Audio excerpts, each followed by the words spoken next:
The morning sun poured through the blinds as Daniel Harper, a retired Army veteran, poured himself a cup of coffee. His loyal German shepherd, Max, lay by his side, the same dog who had been his steady companion through the long nights of recovery after deployment. Life in the quiet suburban neighborhood had been peaceful, at least until that envelope appeared on his doorstep.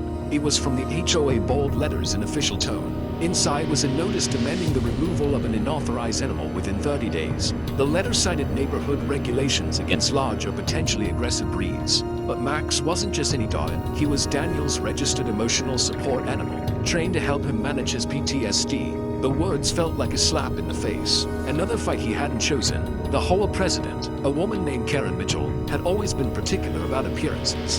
Her manicured lawns and endless rule enforcement made her infamous. For her, rules were sacred, even when they didn't make sense. Daniel remembered her sharp letters whenever he walked Max past her house. To her, Max was not a service dog. He was a nuisance. At first, Daniel tried to ignore it, but the next day, he found another letter, a fine for failure to comply. It didn't matter that Max was legally protected. The HOA had decided he was in violation, and Karen was determined to make an example out of him. As word spread around the neighborhood, whispers began. Some thought the HOA was right, enforcing order. Others thought it was cruel. But Daniel didn't want sympathy. He wanted fairness. He gathered his documents, proof of Max's certification, and wrote to the board. No one replied. Instead, another fine arrived in the mail. That night, sitting on his porch, Daniel felt the weight of old battles returning. But this time, it wasn't overseas. It was here, on his own street. And if the HOA wanted a fight, he was ready. He didn't know it yet, but this letter, this single piece of paper, would ignite a storm that would shake the entire HOA to its core. The first spark had been lit. The next step would turn it into a wildfire. Daniel decided to take action. He went door to door, explaining what was happening. Some neighbors didn't care, but others listened, especially those who had their own bad experiences with the HOA. Late fees, lawn violations, fines for mailboxes, even flags. It was all adding up. People were tired of Karen and her board using the HOA like a weapon. Within a week, Daniel had built a small but determined group of homeowners who wanted change. They gathered evidence of unfair fines, ignored appeals, and missing financial reports. The deeper they looked, the darker it got. The HOA had been collecting special assessments for years, supposedly for community upgrades. Yet, nothing had ever been done. No new playground, no repairs, no improvements. Daniel's military discipline kicked in. He organized the complaints, documented everything, and began drafting a petition. If they could gather enough signatures, they could call for a community-wide vote to remove the board. The law was clear. The HOA wasn't untouchable. Meanwhile, Karen grew bolder. She sent security patrols to take pictures of Max in the yard. She even called animal control, who quickly dismissed the claim once they saw Max's documentation. That didn't stop her from escalating. She threatened legal action, claiming Daniel was endangering the community. But something unexpected happened. The community started turning against her. Neighbors began sharing Daniel's posts on social media. The story of the veteran being harassed by his HOA spread like wildfire online. Comments poured in, people outraged by the injustice. The HOA's reputation began to crumble under public scrutiny. Karen tried to defend herself, claiming the rules were being misinterpreted, but the damage was done. Local news stations started reaching out, and before long, cameras were rolling in front of Daniel's house. What started as one man defending his dog was now a movement, a fight for fairness, transparency, and decency. And Daniel wasn't backing down, not until Max's place at his side was secure.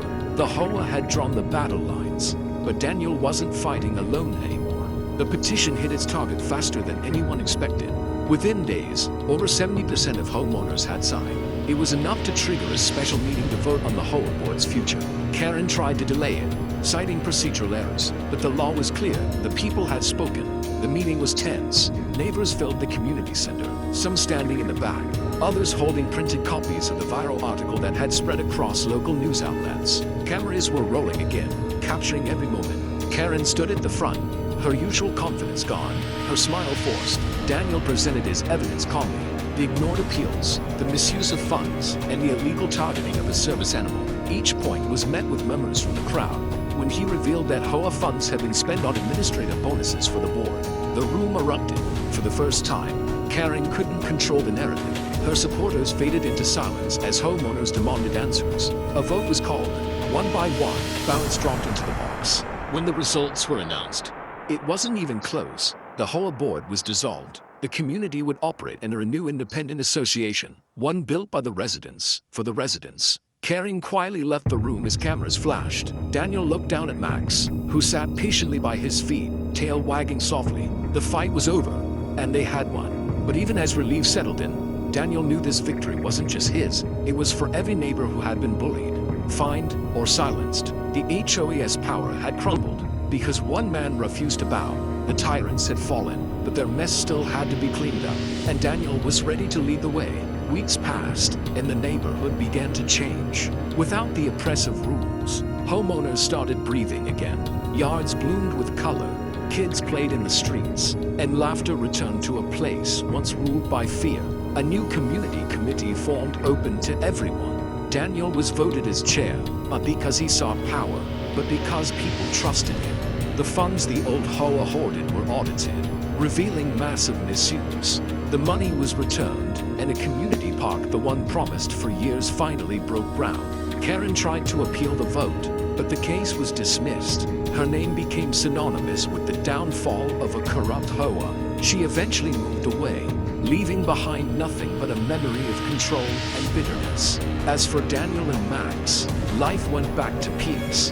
Mornings were quiet again, walks were calm, but sometimes neighbors would stop by just to thank him, not for fighting the HOA, but for reminding them that one person could make a difference. What began as a fight for one dog became a revolution for an entire neighborhood. The HOA tried to take his companion, but Daniel took their power and restored freedom to everyone around him. And every evening, as the sun set and Max rested his head on Daniel's knee, it served as a quiet reminder of what courage and community could accomplish. The HOA was gone, but justice and loyalty remained forever.